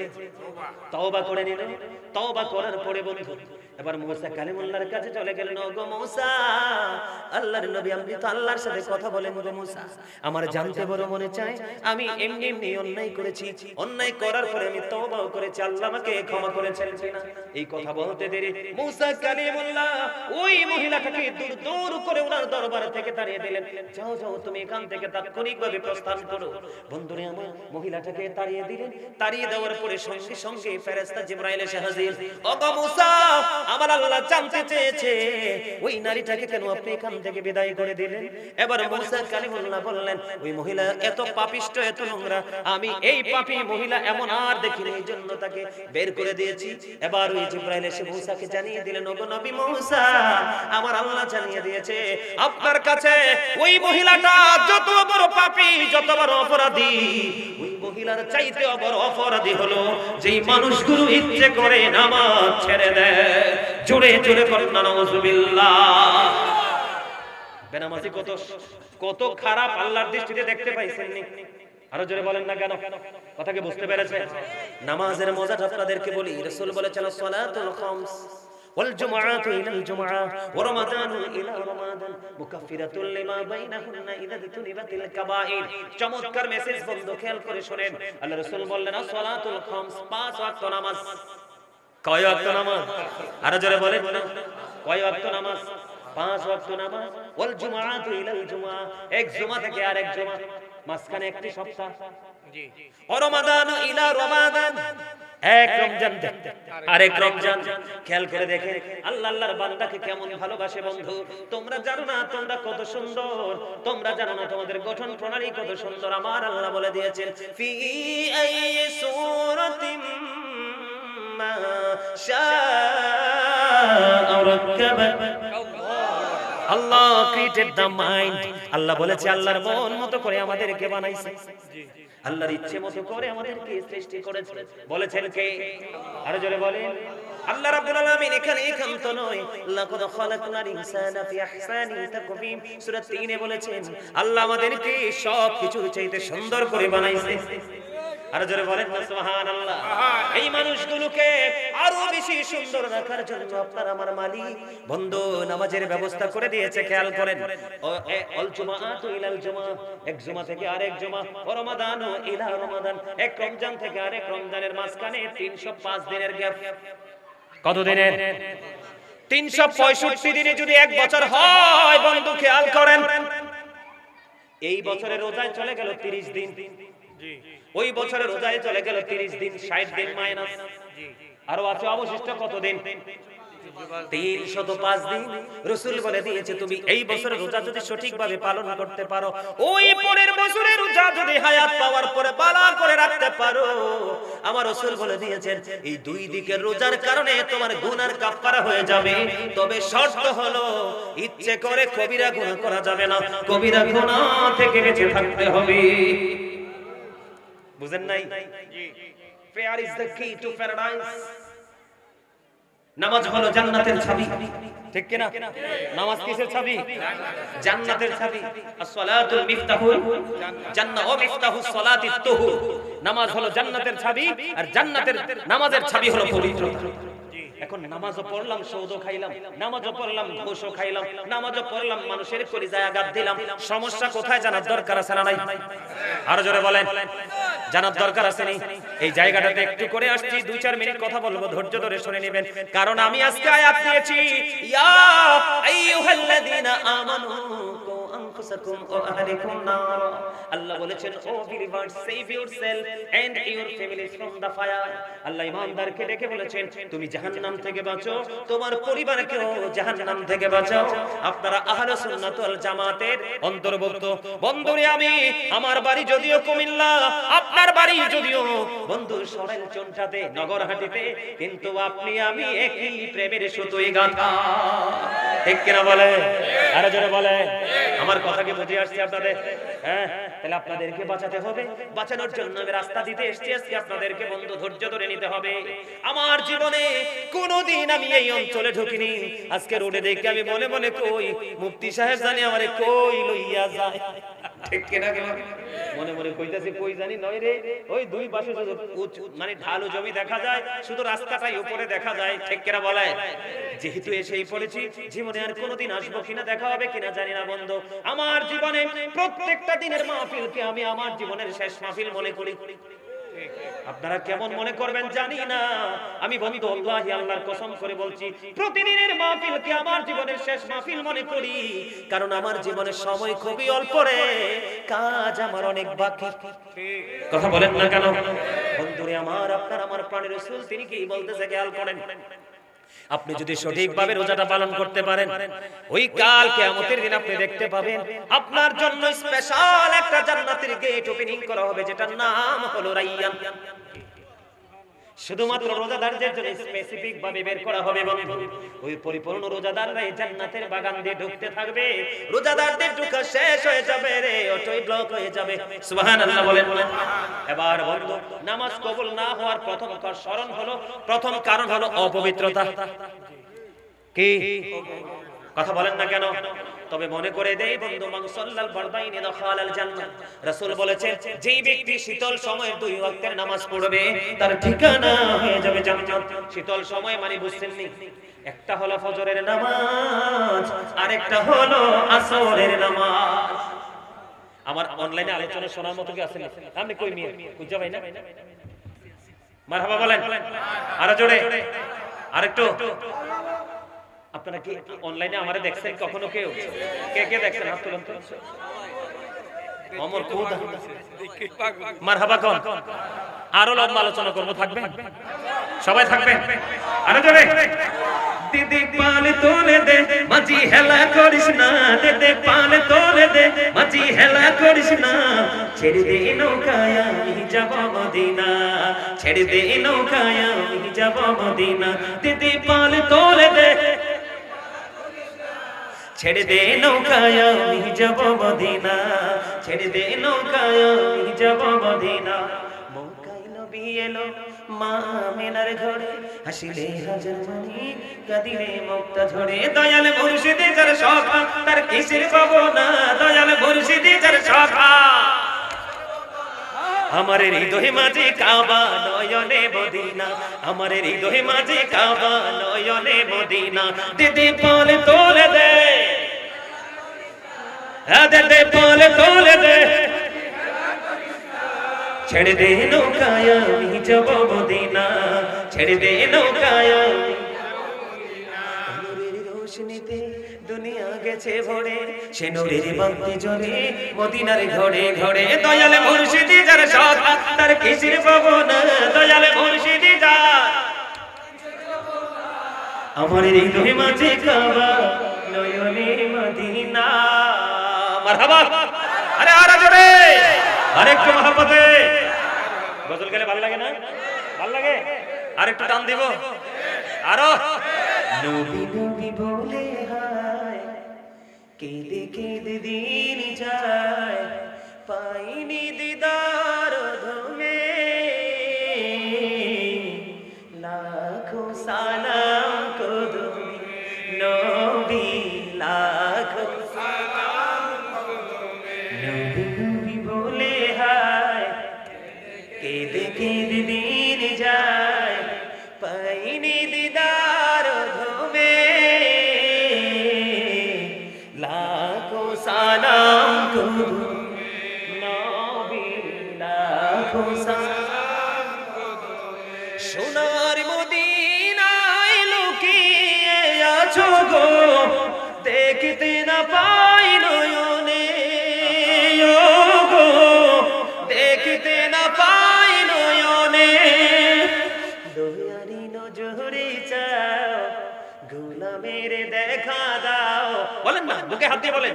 দয়ারি নজরে চাও, গোলামের দেখা দাও, ধন্য কর জনমে। লাখো সালাম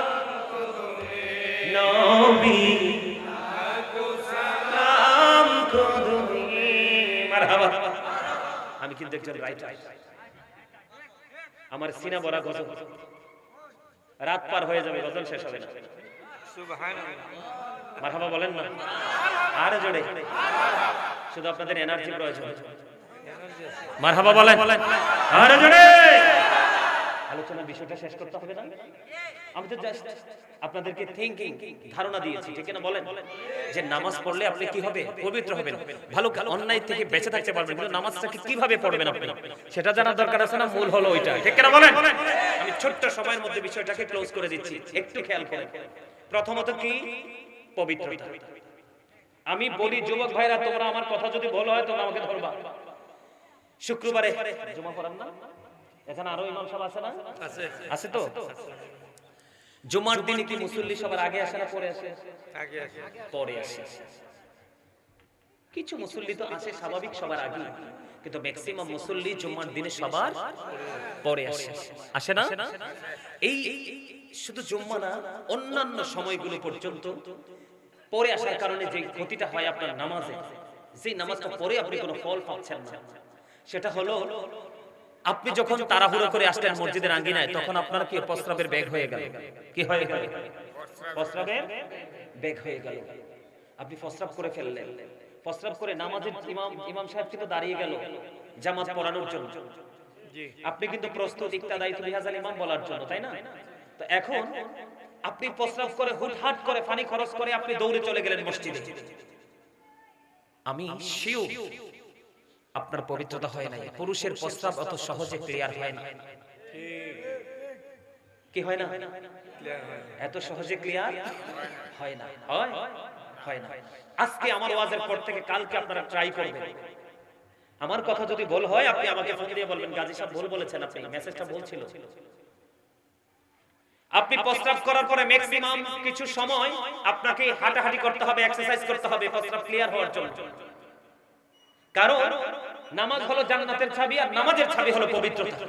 আপনি নামাজকে নামাজ হিসাবে মালিকের দরবারে যদি আপনি তুলে ধরতে চান, তাহলে আপনার মাস্ট বি লাগবে পবিত্রতা। যেই পবিত্রতাগুলো লাগবে এর মধ্যে একটা হলো এই পবিত্রতা। আপনি বন্ধু যখন আপনি নামাজ পড়ে ফেললেন, যুগের পর যুগ, সময়ের পর সময় আপনি নামাজ পার করে দিলেন, মরে গেলেন। ও বন্ধু আমার দিকে তাকান, আমি কি বলতে চাই? সাদ বিন মুআজ রাদিয়াল্লাহু তাআলা যখন ইন্তেকাল করলো, ওনার জানাজায় ৭০,০০০ ফেরেশতা অংশগ্রহণ করলো। কত হাজার? ৭০,০০০ ফেরেশতা অংশগ্রহণ করলো। তারপরে ওনাকে কবরে দেওয়ার পরে আমার নবী উপস্থিত সাহাবায়ে কেরামদেরকে নিয়ে দোয়া করতেছেন, ইয়া রাসূলুল্লাহ, ইয়া হাবিবাল্লাহ, কেন গো ও নবী কেন দোয়া করতেছেন? তোমরা জানো না সাদ বিন মুআজ এত বড় আল্লাহওয়ালা ছিল, এত বড় আমল তার ভিতরে ছিল রে, যার মৃত্যুর পরে ৭০,০০০ ফেরেশতা তারা জানাজায় অংশগ্রহণ করলো। ইয়া রাসূলুল্লাহ, তার কবরের পাশে দোয়া করার মানে কি? আমার নবীজি বলে দিলেন, তার প্রস্রাব করার পরে ভালো করে পবিত্র হতো না, এই কারণে এত বুজুর্গ হওয়ার পরেও তার কবর আযাবের সম্ভাবনা আছে, এই জন্য আমি নবী দোয়া করে দিলাম। তাহলে আপনাকে প্রস্রাব করার পরে, পায়খানা করার পরে শরীয়তের আইন মানে আপনাকে আগে পবিত্রতা হতে হবে। আপনার জামার নামাজ হলো আসরের জন্য ৪ রাকাত। আপনি ফরজ তো কয় রাকাত? আপনার ধরেন উনি ইমাম সাহেব, উনি জামাতে দাঁড়িয়ে গেল, কি করলো? উনি জামাতে দাঁড়িয়ে গেল, আপনি প্রস্রাবখানায়। আল্লাহ রাসূল বলে দিয়েছে, তুমি যদি আখিরি বৈঠকে বসতে পারো তারপরেও তোমার জামাতের সওয়াব মিলবে, কিন্তু অপবিত্রতা নিয়ে যদি প্রথম কাতারেও দাঁড়াও সওয়াব মিলবে না। বুঝতে পারছেন? সহজে বুঝতে পেরেছেন? আরো জোরে বলেন। এবার আসেন, আপনি যদি পবিত্রতা হতে পারেন, পরিপূর্ণ পবিত্র হয়ে যদি নামাজ পড়তে পারেন, আমার নবীজি মেরাজে গেলেন, বেলাল তখনও পৃথিবীতে জিন্দা। সুবহানাল্লাহ বলেন না? আমার নবীজি জান্নাতের মধ্যে গিয়ে দেখলেন হযরত বিলালের কদমের ছাপ, সুবহানাল্লাহ, পা মোবারকের স্পর্শ দেখতে পেলেন। আমার নবীজি দেখতে পেলেন, নজর দিয়ে চেয়ে দেখলো হযরত বিলালের কদমের ছাপ। কেন গো নবী?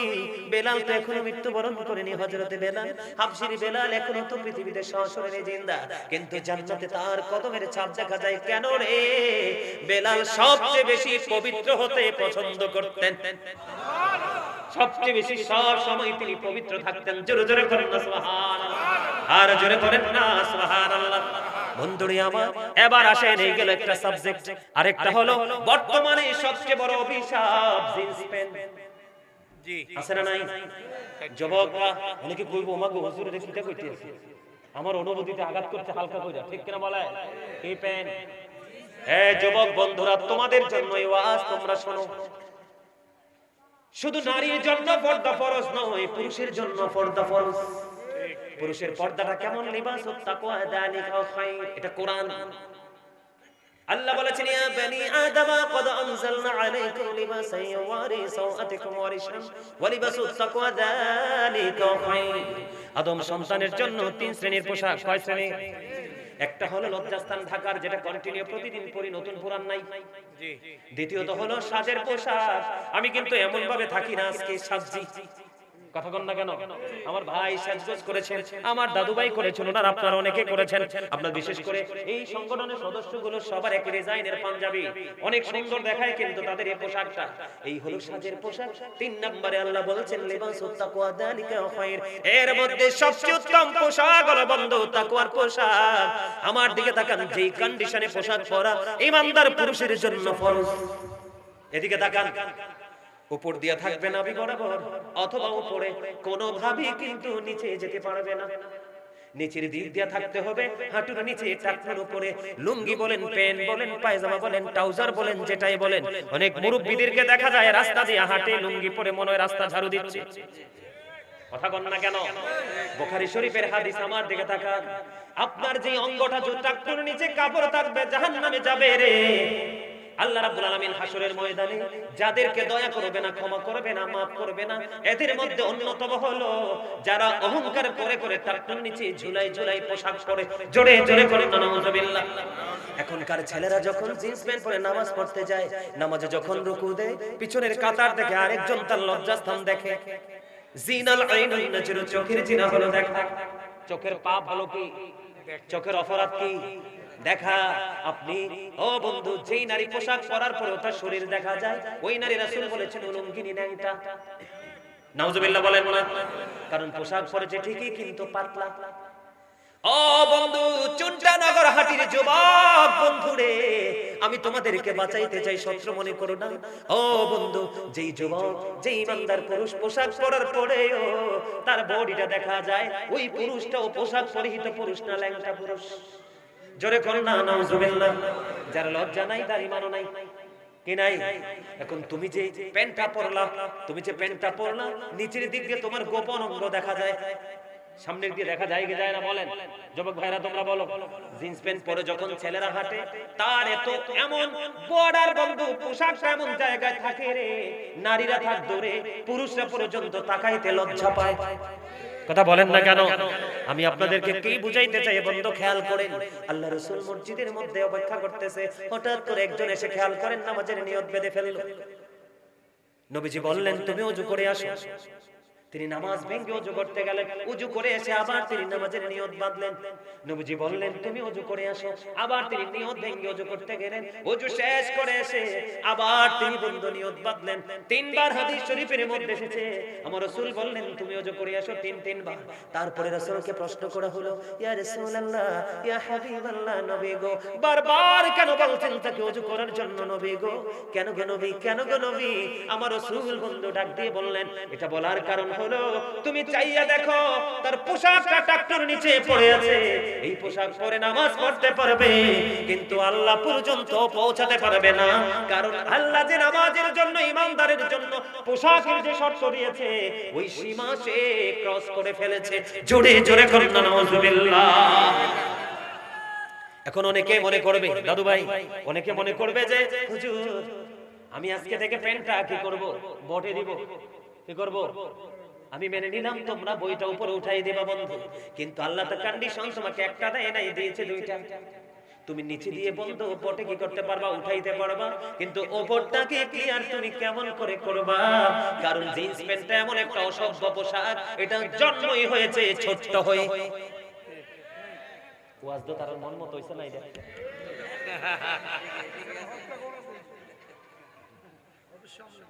তার মন মতো হইছে না ওয়াজটা। যদিও মন মতো হয় নাই, কিন্তু তোমরা মরার পরে বুঝবা। এই মিয়া, রাসূল বলেছে পৃথিবীতে তুমি আল্লাহর হুকুম মেনে পোশাক পরো, কাল হাসরে তোমাকে আল্লাহ জান্নাতের সবগুলো পোশাক তোমার সামনে ধরবে, তোমাকে বলবে কোনটা নিবে, তুমি চুজ করো। সুবহানাল্লাহ বলেন না? মানে তোমার কোনটা পছন্দ তুমি নাও। কে বলবে? আল্লাহ। আর যারা এই দুনিয়ার সম্মানের পোশাক পরবা, দুনিয়ার সম্মানী কোরআন হাদিসের দৃষ্টিতে অসভ্য পোশাক, কথা কয় না, তোমাকে কাল হাসরে সবচেয়ে বেশি লাঞ্ছনার পোশাক পরানো হবে। নাউজুবিল্লাহ বলেন আরো জোরে। এবার প্রশ্ন আসতে পারে, বলে হুজুর এই পোশাক চাইলে কে বানাইলো? এটা কোন ইমানদারের আবিষ্কার নয়, এই পোশাক হলো ইহুদিদের আবিষ্কার। এই যুবক এদিকে তাকান না। আপনার আমার মুখের দুর্গন্ধ পরিষ্কার করার জন্য দরকার ছিল মেসওয়াক। ইহুদিরা বুদ্ধি করে ব্রাশ বের করে মেসওয়াককে জ্যান্ত মেরে ফেলেছে। কথা কোন? আমরা যখন ছোট ছিলাম মা সকালবেলা উঠাইয়া ফুরকানিয়া মাদ্রাসায় মক্তবে পাঠাই দিত, কিন্তু এখনকার বাচ্চারা ওখানে যেতে পারে না, কিন্টার গার্ডেনে রওনা দেয়। এটা একটা ইহুদিদের অপকৌশল। ঠিক জিন্স প্যান্টটা যেমনি পুরুষের জন্য আবিষ্কার করেছে, তেমনি নারীর জন্য পাতলা পোশাক, বিশেষ করে ইন্ডিয়ান পোশাকগুলো দেখবেন ম্যাক্সিমাম একবারে জালের মতো পাতলা। কথা বলেন না কেন? এখন বেঈমান কাফেররা আপনার বন্ধু না শত্রু? আল্লাহ বলেছেন the heretics are the eternal enemy of the believers. ইন্নাল কাফিরিনা কানু লাকুম আদুওয়াম মুবিনা। বেঈমান কাফেররা হলো মুসলমানের প্রকাশ্য দুশমন। আল্লাহ বলেছেন ইদ্দাতিল কাফিরিন, তাদের জন্য বরাদ্দ রেখেছি আমি আল্লাহ জাহান্নাম। নাউজুবিল্লাহ বলেন। এই গেল একটা কন্ডিশন। কিন্তু আবু বকর সিদ্দিক প্রশ্ন করলেন, নবী গো আমার পোশাকটা ট্রাক্টর নিচে চলে যায়, কিন্তু আমি কি করি? নিচে চলে গেলে আমি এটাকে উপরে তুলে ফেলে আমার কি সাজা হবে? নবী বললেন, না না না, তোমার মনে হইলে তুমি উঠায়া ফেলো, এটার নামই হলো তাকওয়া। তার মানে গাজী সুলাইমান হুজুর তো বলে গেছে মুসলমানের পোশাক ট্রাক্টর নিচে পরা যাবে না। আল্লাহ গো আমার লুঙ্গি তো ট্রাক্টর নিচে চলে গেছে, কি হয়েছে? ট্রাক্টর নিচে গেলে না, এটাকে রাখা যাবে না, কারণ এটা আমাকে জাহান্নামে নিয়ে যাবে। তখন আপনি কি করলেন? মাজা দিয়ে বইটা উপরে উঠাই নিলেন, আপনি পাপ থেকে মুক্ত হয়ে গেলেন। একটা এটা গেল, একটা সাবজেক্ট কয়টা? পবিত্রতা গেল, পোশাক গেল, পোশাকের মধ্যে আরেকটা আছে, দুইটা, এটা কোনটা? এবার আসেন, আমাদের মধ্যে অনেক লোক সুদের টাকা দিয়ে জামা কিনে, আছে না নাই? আরো জোরে আছে না? এই যে কমুনি, হ্যাঁ কমু, ও বাপ রে। আমার রাসূল বলে দিয়েছে, আমার দিকে তাকান, আপনি জামা বানাইছেন 9 টাকায় হালাল, কয় টাকা? 9 টাকা আপনার পবিত্র পরিশ্রমের টাকা। এর মধ্যে 1 টাকা সুদের হোক, চুরির হোক, ডাকাতির হোক, পরের হোক, এই 1 টাকা 9 টাকার সাথে লাগাইয়া আপনি একটা জামা বানাইলেন। ওই জামা পরে কিয়ামত পর্যন্ত নামাজ পড়তে পারবেন, আল্লাহর দরবারে নামাজ কবুল হবে না। জোরে জোরে করুন না নাউজুবিল্লাহ। সোজা হিসাব, সুদের টাকা দিয়ে জামা কিনলেও নামাজ হবে না, সুদের টাকা কামাই করে খাইয়া মোটা হইয়া সেজদা দিলেও কাম হইব না। আমার কথা কয় নাকি? দেহটাকেও লাগবে পবিত্র, অন্তরটাও লাগবে পবিত্র, পোশাকটাও লাগবে পবিত্র, নির্দিষ্ট সীমারেখার মধ্যে, ঠিক কিনা বলেন? তাহলে আপনি নামাজি হতে পারবেন, আর না হয় আপনি নামাজ পড়তেই পারবেন, কোনো লাভ হবে না। হবে? আজকে আমাদের দেশে সুদ আছে, ঘুষ আছে, চুরি আছে, ডাকাতি আছে, আছে না নাই? এর মধ্যে সমাজটাকে বেশি নষ্ট করছে সুদে, করছে না? করছে না? এদিকে তাকান, এদিকে তাকান। নবীজি যে মেরাজে গেছে আপনারা সবাই তো জানেন, বিশ্বাস তো করেন। নবীজি মেরাজে গিয়ে জান্নাতও দেখলেন, জাহান্নামও দেখলেন। কি দেখলেন? জান্নাতও দেখলেন, জাহান্নামও দেখলেন। রাসূল জাহান্নামের দিকে তাকায়া দেখলেন এক একটা মানুষের পেট এক একটা ঘরের মতো বড় বড়। নাউজুবিল্লাহ। আরে নাউজুবিল্লাহ কয় না রে, কিসের মতো বড় বড়? ঘরের মতো বড় বড়। এবার জিব্রাইলকে প্রশ্ন করলেন, ভাই জিব্রাইল, এই যে ঘরের মতো বড় বড় পেটওয়ালারা কারা রে? এবার জিব্রাইল উত্তর দিলেন, ইয়া রাসূলুল্লাহ, নবী গো, এইগুলো আপনার হতভাগা উম্মত গো, দুনিয়ার লোভে পড়ে শুধু গরিব মানুষের রক্ত চুষে নিয়েছে, বিপদে পড়েছে, হাওলাত চেয়েছে, নাই সুদের কথা বললে আছে। কথা কন না কেন? আরে কিভাবে সুদে টাকা লাগায় জানেননি? আপনাদের এই চুলটাতে আছে না নাই জানি না, আমি দেখেছি, আমি নিজে দেখেছি। বন্ধু মহিলারা সত্যর বুদ্ধি দেখবেন, শুনবেন একটু কি করে জানেননি? যদি আপনি যায় বলেন আপনার ওয়াইফকে পাঠাবেন, বুবু কয়টা টাকা দাও, ভাই তো বিদেশ আছে বা চাকরি করে, কয়টা টাকা দাও না, হাওলাত বোন হারামো নাই, কে নাই? বোন হারামো নাই। তো একটু পরে ঘুরে গাইরে যায়, বুবু বিপদে পড়ছি, দাও না গো, এবার বলবে বুবু মাস শেষে কিছু দেব বোন দাঁড়া দাঁড়া একটা বুদ্ধি এসে কি কয়া দুলাভাই বিদেশ থাকে আপার কাছে টে আছে লই এই হুদ্দা ডাহা মিছা কথা কন না কেন আরো জোরে যাচাই করে দেখবেন মহিলাদের বুদ্ধি হলো এটা আর চায়ের দোকানে কিছু শোধ করে আড্ডা মিলে কথা কয় না কেন এই জন্য রাসূল কইছে দুনিয়ার সবচেয়ে দামি জায়গা হলো মসজিদ সবচেয়ে খারাপ জায়গা বাজার দোকান সৌমনি কথা কয় না কেন চা দোকানদারের সাথে বুদ্ধি খাটাইবো দেখো এলাকার কেউ বিপদ আছে না আমি টিয়া দেব চা দোকানদার ওকালতি শুরু করে ঠিক কিনা বলে টাকাটা দেয় আল্লাহ রাসূল জানাইয়া দিছে বাঁচার উপায় নাই আমার দিকে তাকান যিনি সুদ খায় যিনি সুদ দেয় যিনি সুদের সাক্ষী হয় যিনি সুদের টাকা লেনদেনে সহযোগিতা করে সুদের টাকা আটকায় গেলে লাঠিয়াল বাহিনী দিয়ে সুদের টাকা উঠাইয়া আনে আমার রাসূল বলে দিয়েছেন সুদের প্রত্যক্ষ পরোক্ষভাবে যারা সুদখোরকে সহযোগিতা করবে সকলের অপরাধ সমান জোরে জোরে বলেন নাউজুবিল্লাহ বন্ধুরে আমার রাসূল যখন প্রশ্ন করলেন জিবরাইল বললেন ইয়া রাসূলুল্লাহ এগুলো আপনার হতভাগা উম্মত দুনিয়ার সুদখোর আমার নবীজি বললেন চাইয়া দেখো এদের পেটের মধ্যে সাপ আর বিচ্ছু দেখা যায় জোরে জোরে বলেন নাউজুবিল্লাহ আরো জোরে বলেন নাউজুবিল্লাহ তাহলে সুদ খাওয়া বন্ধ করতে হবে কি হবে না আরো জোরে বলে আরো জোরে আপনি সারা জীবন সুদ খাইছেন পরের হক মারছেন কিয়ামত পর্যন্ত তওবা করলেও এই তওবা আল্লাহ কবুল করবে না কারণ তওবা কবুল হওয়ার যতগুলো শর্ত আছে এর মধ্যে একটা শর্ত হলো তুমি সুদ খাইতে খাইতে খাইতে গাতে শরীরটাকে মোটা করছো এই মোটা শরীরের গোশত হালাল খাইতে খাইতে আগের জায়গায় নামাই আনতে হবে তারপরে তোমার তওবা কবুল হবে বড় ভয়ঙ্কর কথা এই খেয়াল করেন চুনটার ভাইদেরকে বলে দেই এইটা হলো সমাজের মধ্যে সবচেয়ে বড় অভিশাপ আল্লাহ রাসূল বলেছেন একটা মানুষ অপরাধী একটা মানুষ সুদখোর একটা মানুষ ঘুষখোর একটা মানুষ ভূমিদস্যু পরের হক মারতে বেশি পছন্দ করে এটা জানার পরেও তুমি তোমার সুবিধার জন্য তাকে সাপোর্ট দিয়েছো আল্লাহ রাসূল বলেছেন অপরাধী জানার পরেও তাকে সাপোর্ট দিয়েছো তুমি আর মুসলমান নাই তুমি মুসলমান থেকে খারিজ হয়ে গেছো জোরে জোরে বলেন নাউজুবিল্লাহ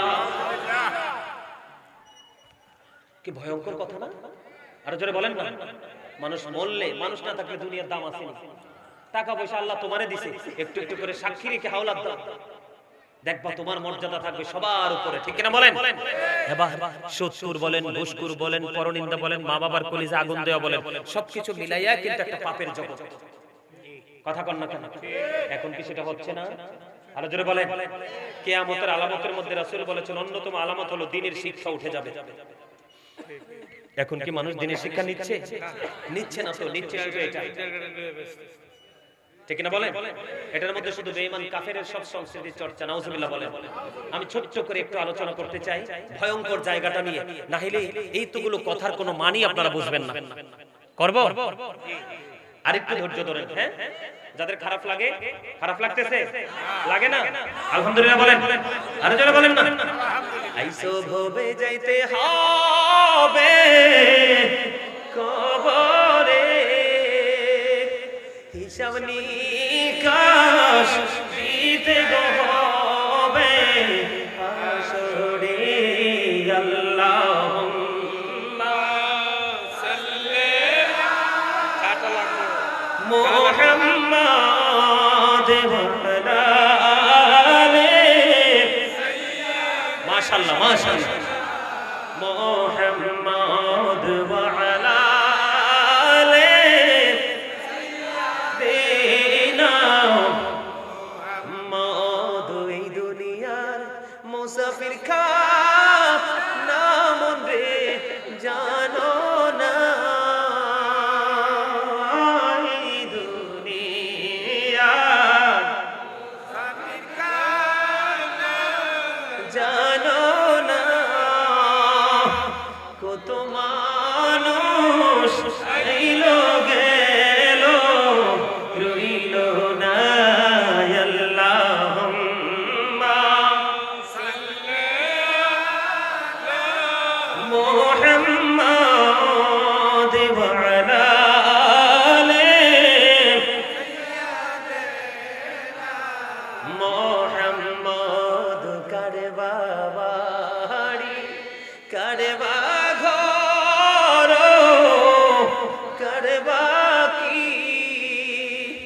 যখনই চলিয়ারে যাবে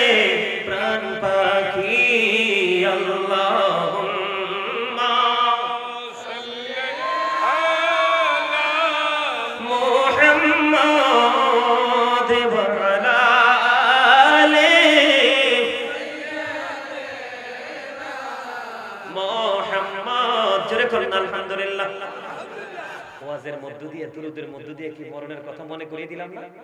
পৃথিবীটা কি, মৃত্যুটা কি বুঝে গেছেন না? কথা খেয়াল করলে প্রত্যেকটা জিনিসই শিক্ষা। বুঝতে পারছেন? আমার দিকে দেখানো বন্ধু, আমি আপনাদেরকে নিয়ে একটুখানি বন্ধু সিম্পটম, একটুখানি এক্সাম্পল দিতে চাই বন্ধু। দুনিয়ার লোভে পড়ে অন্যায় অপরাধ আমরা দেদারচে করতেছি কিনা? এই অন্যায় অপরাধ আমাদেরকে নিয়ে যাবে কোথায় রে বন্ধু? জাহান্নামে। ও বন্ধু জোরে কর না নাউজুবিল্লাহ। জাহান্নাম এত বড় ভয়ঙ্কর, জাহান্নাম এত ভয়ঙ্কর। আমার দিকে তাকানো বন্ধু, আলোচনা আস্তে আস্তে করে শেষ করে দিচ্ছি। জাহান্নাম এত ভয়ঙ্কর, এত নির্মম, এত নিষ্ঠুর রে, এটা বর্ণনা করে কেউ কোনোদিন শেষ করতে পারবে না বন্ধু। জাহান্নামটা কত ভয়ঙ্কর জানেন না? জাহান্নামের মধ্যে কষ্টের কোনো শেষ নাই। হযরত আবু হুরায়রা রাদিয়াল্লাহু তাআলা থেকে হাদিস বর্ণিত, বিভিন্ন জায়গা থেকে একটু एग्जांपल দিয়ে খেয়াল করেন বন্ধু। জাহান্নামের আগুনকে আমার আল্লাহ 1000 বছর তাপ দিলেন, আগুনের রং হয়ে গেল সাদা। আমার আল্লাহ বললেন না না না, এই আগুনে হবে না রে, আরো 1000 বছর তাপ দিতে হবে। আরো 1000 বছর বন্ধ তাপ দেওয়া হলো, জাহান্নামের আগুন হয়ে গেল বন্ধ লাল। আমার আল্লাহ বলে না না না গো, এই জাহান্নামের আগুনে হবে না, আরো 1000 বছর তাপ দিতে থাকলেন বন্ধু। ও চুনচার নগর হাটির আমার মা গো, ও আমার বাবা গো, ভাই বোনদেরকে বলছি করে দই খুলে শোনো, আমার রাসূল 1000 বছর ধরে ধরে 3000 বছর আগুনটাকে তাপ দিলেন, আগুনের রং হয়ে গেল তৃতীয় বছরে কালো। এই কালো আগুন ওই প্রিয় বান্দাগুলোকে বন্ধু পোড়ানোর জন্য বরাদ্দ করে রাখলো, শুধুমাত্র আল্লাহর অবাধ্য হওয়ার কারণে। নাউজুবিল্লাহ বলেন না? এই যে জাহান্নামে মানুষ যাবে, কাউকে বন্ধু কোনো দোষ দিতে পারবে না, জানেন না এটা? আমি আপনাদেরকে বলে দেই, খেয়াল করেন। সূরা ইউনূসের 44 নম্বর আয়াতে আমার আল্লাহ বলে দিয়েছেন, ইন্নাল্লাহা লা ইয়াজলিমুন নাসা শাইয়্যা ওয়ালাকিন্নান নাসা আনফুসাহুম ইয়াযলিমুন। আমার আল্লাহ বলে দিয়েছেন, আল্লাহ বান্দার উপর জুলুম করে না, আল্লাহ বান্দার উপর অত্যাচার করে না।